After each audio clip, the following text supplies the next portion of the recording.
There is a logic to the hunter-gatherer's behavior. They tended the land in a very responsible way. They were highly attuned to their own impact on the land. The motivation was focused on the collective survival of their group, as well as the survival of the ecosystem that they were a part of. One of my favorite living historians is Dr. Roy Casagranda from Austin Community College in Texas. He has an amazing talent for synthesizing material into cohesive narratives, which means he's smart and funny and tells a great story. I watch his videos on YouTube.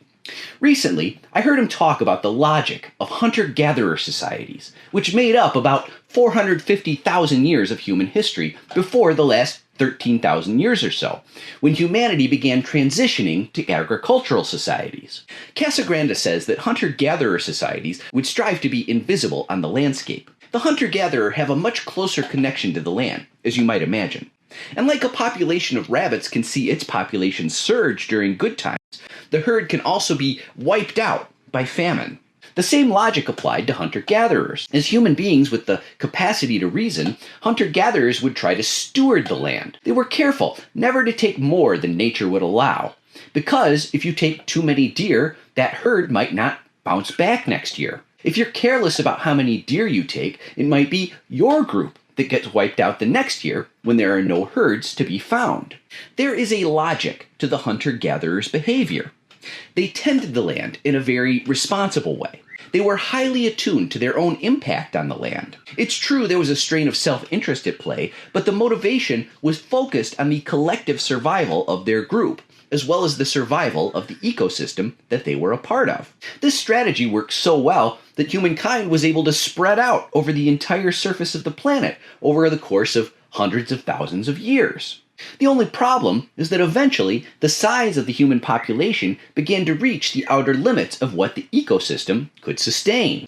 And this is what brought us to agriculture. We needed more caloric output from the land than Mother Nature could give anymore. So human beings had to start cultivating the land so that we had enough food to survive. But the shift from hunter-gatherer to farmer brought a big shift in attitude towards the land. Agriculture requires people to stay in one place. The nomadic hunter-gatherers never stayed in one place very long. They would set up camp for a while. The hunters would hunt whatever was good for hunting or fishing there. The gatherers would gather whatever nuts or plants or fruit were nearby, all being careful not to take too much. Fun fact, Casagranda says that the ancient diet was probably 80% veg, 20% meat. Think about that in relation to your own diet. After a bit, the hunter-gatherers would pack up and move on to the next hunting ground or what have you.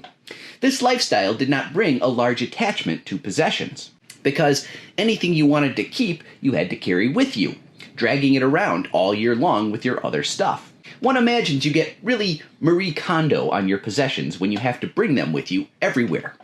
Agriculture ties you to a piece of land, one place. Because of this, agricultural societies have an entirely different attitude about possessions. More is better. The farmer's attitude toward the land is different from the hunter-gatherer's because he wants something different from it. Since this is the only land the farmer has, he wants to extract as much as he can from it. It doesn't matter if you take all the plants because you're going to plant seeds anew in the spring anyway. The land becomes a possession, offering up whatever is demanded: tobacco, wheat, corn, soybeans. And so the growth mindset has driven humanity since the dawn of agriculturalism, or what we call modern humanity. The way to survive in a competitive situation is to grow. Get bigger, get stronger, dominate, destroy, accumulate. Once humanity transitioned from majority hunter-gatherers to farming, this new attitude became central to our understanding of the world. In modern day, it seems like people can't imagine a society that isn't trying to grow. We must squeeze more out of everything, every last drop, until it's all gone, I guess. Staying in one place has a different logic than a nomadic hunter-gatherer society. It encourages a competitive mentality rather than cooperative. The competitive mindset sees every other person as a potential competitor, coming to take from you your possessions. Staying in one place fosters an attachment to increasing one's possessions, so as to increase one's relative safety and security. More is better. Only the strong survive. Kill or be killed. If I can take from you, I can increase my power. This same fear-based competitive mindset is absolutely essential to the continued existence of capitalism. Capitalism needs us to view one another as competition, because capitalism is a society of winners and losers. And you can't have big winners like Elon Musk or Jeff Bezos without a whole lot of losers. Massive fortunes do not exist without the suffering and deprivation of many, many people. This is the reality of a society that makes winners and losers. The key to our deliverance is finding a new logic. The hunter-gatherers were stewards of the land and had few possessions because there was a self-interested logic at play. There's a similar self-interested logic at play in humanity's growth mindset. When there are more people, we must grow more food to feed them. We must continually ask more of the land in order to survive. But nature has a way of balancing the scales.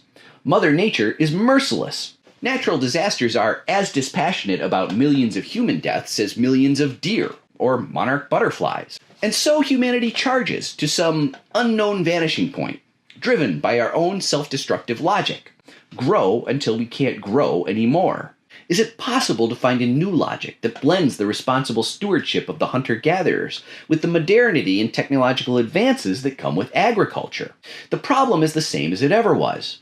Isn't it strange how attachment to possessions is dependent upon circumstance? It makes one wonder if shedding our attachment to possessions, or even redefining them, might be a crucial aspect of helping humanity find a way out of this pickle. Please check out Roy Casagrande's YouTube channel. He really makes you think. Please also like, follow, favorite, repost, and subscribe to my Substack so you can have my posts sent directly to your inbox. Let's make them pay.